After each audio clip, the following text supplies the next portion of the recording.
নমস্কার বন্ধুরা, আপনাদের সবাইকে বাঙালি ফাইন্যান্স শেখা ইউটিউব চ্যানেলে স্বাগত জানাই।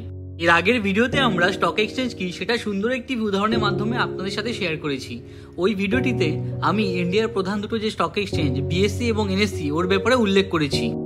আর আজ ছোট্ট এই ভিডিওটির মাধ্যমে আমরা এনএসসি এবং বিএসসির ব্যাপারে বিস্তারিতভাবে জানবো। চলুন আগে আমরা দেখে নিই যে বিএসসি এবং এনএসসি আসলে কি। লাস্ট ভিডিওতে আমি মেনশন করেছি যে বিএসসি অর্থাৎ বোম্বে স্টক এক্সচেঞ্জ এবং এনএসসি অর্থাৎ ন্যাশনাল স্টক এক্সচেঞ্জ হচ্ছে শেয়ার বাজার, যেখানে শেয়ার কেনা বেচা হয়। আরও পরিষ্কারভাবে যদি বলতে চাই তাহলে বলবো যে বিএসসি এবং এনএসসি আসলে দুটো কোম্পানি, যাদের কাজই হচ্ছে কোম্পানির আইপিও লিস্ট করানো, সেকেন্ডারি মার্কেটে শেয়ার কেনা বেচা করানো। এই কোম্পানি দুটো তাদের ইলেকট্রনিক মিডিয়ার মাধ্যমে আইপিও ইস্যু করানো, শেয়ার বেচা কেনা করানো, এই সমস্ত ব্যবস্থা অ্যারেঞ্জমেন্ট করে রেখেছে। চলুন এবার বিএসসির ব্যাপারে একটু বিস্তারিতভাবে জেনে নিই। 1875 সালে প্রেমচাঁদ রয়চাঁদ নামে একজন কটন ব্যবসায়ী বম্বে স্টক এক্সচেঞ্জের প্রতিষ্ঠা করেন। এটি কিন্তু ভারতের সবচেয়ে পুরনো স্টক এক্সচেঞ্জ বর্তমানে। 1875 সালে প্রতিষ্ঠিত হলেও এর আগের ইতিহাসটা আপনাদের কিছুটা জানা দরকার। 1850 সালে 5 জন স্টক ব্রোকার মুম্বাই টাউন হলের সামনে একটি বটগাছের নিচে জড়ো হয় এবং তারা একটি পার্টনারশিপ ফার্ম স্টার্ট করেন। এই 5 জনের মধ্যে একজন ছিলেন প্রেমচাঁদ রয়চাঁদ। আর তখন এই পার্টনারশিপ ফার্মটির নাম ছিল native share and stock brokers association, যেটি কিনা পরবর্তীকালে 1875 সালে বিএসসি নামে এস্টাবলিশড হয়। বর্তমানে বিএসসিতে 6000-এর বেশি কোম্পানি লিস্টেড আছে। বিএসসি এশিয়ার মধ্যে সবথেকে পুরনো স্টক এক্সচেঞ্জ এবং এটি সারা পৃথিবীতে 8ম বৃহত্তম স্টক এক্সচেঞ্জ। জানুয়ারি 2024-এ বিএসসির মার্কেট ক্যাপিটালাইজেশন $4.5 ট্রিলিয়ন ক্রস করে গেছে। 1875 সালে বিএসসি মুম্বাইয়ে যে রাস্তার পাশে প্রতিষ্ঠিত হয়, সেই রাস্তাটির নাম পরবর্তীকালে চেঞ্জ করে দালাল স্ট্রিট রেখে দেওয়া হয়। দালাল মানে হচ্ছে ব্রোকার, কেন কি বিএসসিতে স্টক ব্রোকাররা একসঙ্গে সবাই জড়ো হতো, সেখান থেকে এই দালাল স্ট্রিটের নামকরণটি এসছে। শুরুর দিকে বিএসসিতে ফ্লোর ট্রেডিং সিস্টেম চালু ছিল, অর্থাৎ যাদেরকে শেয়ার কিনতে হতো তাদেরকে সবাইকে বম্বে স্টক এক্সচেঞ্জে ফিজিক্যালি আসতে হতো।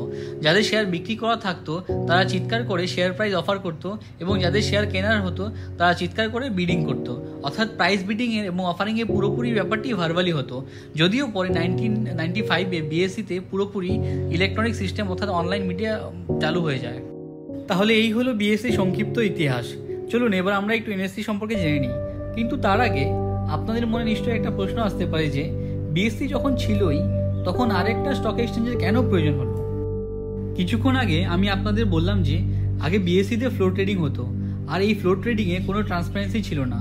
আর তখন সেবিরও স্ট্যাচুটরি কোনো পাওয়ার ছিল না।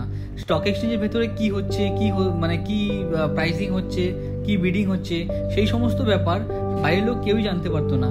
শুধুমাত্র তারা এর পরের দিন যখন নিউজ পেপার পড়তো তখন নিউজ পেপারে যতটুকু ছাপতো সেটাই জানতে পারতো। তাই ট্রান্সপারেন্টি একটা ইস্যু আগে থেকেই ছিল বিএসসিতে। এরপর যখন 1992 সালে সেই ফেমাস হর্ষদ মেহতা স্ক্যাম হয়, তখন গভর্নমেন্ট অফ ইন্ডিয়ার মনে হলো যে এবার একটি ট্রান্সপারেন্ট সিস্টেমের প্রয়োজন আছে, একটি ট্রান্সপারেন্ট স্টক এক্সচেঞ্জের প্রয়োজন আছে।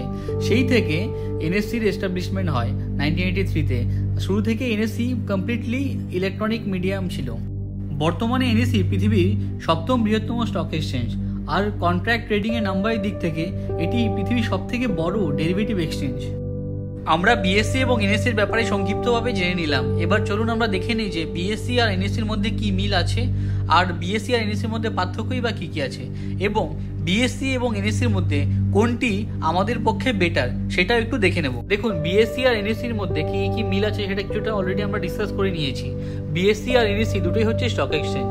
যে কোনো কোম্পানি চাইলে বিএসসিতেও লিস্ট করাতে পারে আইপিও, অথবা এনএসসিতে করাতে পারে, অথবা দুটিতেই করাতে পারে। সেটি পুরোপুরি নির্ভর করছে কোম্পানির ওপর। দ্বিতীয়ত, দুটো স্টক এক্সচেঞ্জেই মুম্বাই অবস্থিত, আর দুটি স্টক এক্সচেঞ্জেই পুরো ইলেকট্রনিক মিডিয়ার মাধ্যমে অনলাইনে ট্রেডিং করা হয়। আর বিএসসি আর এনএসসির মধ্যে মেইন পার্থক্য হলো লিকুইডিটি দিক থেকে। এনএসসিতে লিকুইডিটি অনেকটা বেশি থাকে, কেননা এনএসসিতে ট্রেডিং ভলিউম এবং ট্রেডিং অ্যাক্টিভিটি খুব বেশি হয়। তাই ইনভেস্টরদের পক্ষে ট্রেড করা খুব সুবিধা হয়। অর্থাৎ যদি আপনি কোনো স্টক বেচতে চাইছেন তাহলে আপনার বাইয়ার পাওয়ার ক্ষেত্রে কোনো ইস্যু হয় না। বাট লিকুইডিটির দিক থেকে বিএসসি এনএসসি থেকে কিছুটা পিছিয়ে আছে।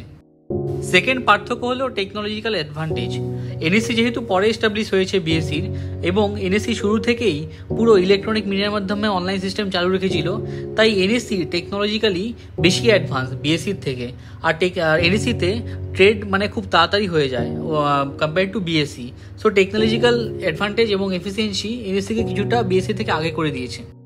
তাহলে আমরা এনএসসি এবং বিএসসির মধ্যে কী কী পার্থক্য আছে সেই বিষয়গুলো একটু দেখে নিলাম।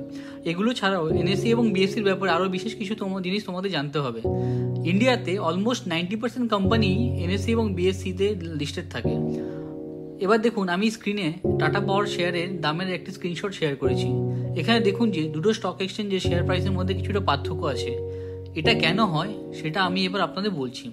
শেয়ারের প্রাইস পুরোপুরি নির্ভর করে সাপ্লাই এবং ডিমান্ডের ওপর, যেটার উপর পরে আমি ডিটেলে একটা ভিডিও বানাবো শেয়ার প্রাইস কেন আপ ডাউন করে। আর এনএসসি আর বিএসসি যেহেতু দুটো সেপারেট স্টক এক্সচেঞ্জ, তাই এখানে শেয়ারের সাপ্লাই এবং ডিমান্ড সবসময় সমান হয় না, তাই শেয়ার প্রাইসের মধ্যে কিছুটা পার্থক্য থাকে। বাট এই পার্থক্য খুবই নেগলিজেবল হয়, অর্থাৎ 1%-এরও কম হয়। পার্থক্য খুব বেশি হলে আরবিট্রেজ ইস্যু হয়ে যায়। আরবিট্রেজ ইস্যু কি, চলুন এবার একটু সেটা দেখে নিই। ধরুন XYZ কোম্পানি এনএসসি এবং বিএসসি দুটো স্টক এক্সচেঞ্জে লিস্টেড আছে। আর ধরুন যদি এরকম হয় যে এনএসসিতে XYZ কোম্পানির একটি শেয়ারের দাম 100 টাকা এবং বিএসসিতে সেই শেয়ারটির দাম 90 টাকা, তাহলে কি হবে দেখুন, এই ডিফারেন্সটা খুব বেশি হলে কি হবে যে ট্রেডাররা একটি স্টক এক্সচেঞ্জ থেকে অর্থাৎ বিএসসি থেকে শেয়ার কিনবে, যেহেতু বিএসসিতে শেয়ারটির দাম 90 টাকা, এবং সেটি কিনে নিয়ে গিয়ে এনএসসিতে বেচে দেবে, কেন কি সেখানে শেয়ারের দাম হচ্ছে 100 টাকা, আর বিক্রি করে এখানে 10 টাকা প্রফিট করবে। ঠিক আছে, তো এই যে ইস্যুটা হচ্ছে আরবিট্রেজ ইস্যু। আরবিট্রেজ ইস্যু যেন না হয় তার জন্য দুটো স্টক এক্সচেঞ্জের মধ্যে একটি শেয়ারের প্রাইসের ডিফারেন্স এমনভাবে মেনশিওর করা হয় যেন কেউ একটি শেয়ার একটি মার্কেট থেকে কিনে আরেকটি মার্কেটে সেটি বিক্রি করতে না পারে। আর বিক্রি করতে গেলে যা ট্রেডিং চার্জ পড়বে তা প্রাইস ডিফারেন্সের জন্য যে প্রফিট হবে তার থেকে যেন বেশি হয়, সেটা এনশিওর করা হয়।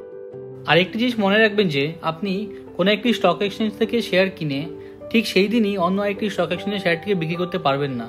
অর্থাৎ আপনি যদি মানডেতে এনএসসিতে একটি শেয়ার কেনেন, তবে সেটি টিউসডে আপনি বিএসসিতে বিক্রি করতে পারবেন, সেম ডেতে আপনি বিক্রি করতে পারবেন না। তাহলে এনএসসি এবং বিএসসির উপর ভিডিওটি আজকে আমি এখানেই শেষ করছি। এর পরের ভিডিওতে আমরা বিএসসি এবং এনএসসির যে ইন্ডেক্স অর্থাৎ নিফটি এবং সেন্সেক্স সেটির উপর বিস্তারিতভাবে আলোচনা করব, এবং নিফটি এবং সেন্সেক্স কী করে কনস্ট্রাক্ট হলো তার পুরো হিস্ট্রি সব কিছু আমরা ডিসকাস করব। আপনারা সবাই ভালো থাকবেন, সুস্থ থাকবেন, and thank you for watching the video.